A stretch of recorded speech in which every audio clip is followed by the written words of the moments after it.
Hi everyone, in this video I'm going to show you how to get story mode on TikTok. So first is to open your TikTok account and make sure that this is updated.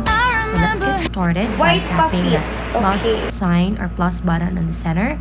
And then you'll be able to see here in the bottom the options. Next to the camera is story.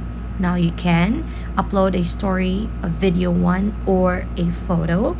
And you can also use directly your camera and just use some effects if you wish to. However, if you want to upload from your gallery, then you can tap upload on the right side and just choose whether videos or photos. So any that you wish to share. And now on the upper part, you can see there a sound.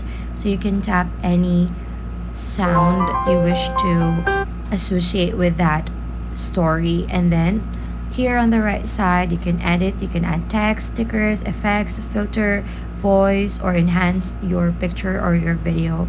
And then once you're done, you can tap next, or you can also edit the privacy settings, who you want to watch your video. And then if you're all set, then tap next and wait for it to load. So let's try, and you will be able to see that it's uploading. And then once it's done, you will see that your story was uploaded and you are now in the story mode. So that's basically the process. If you find this helpful, don't forget to give it a like and subscribe.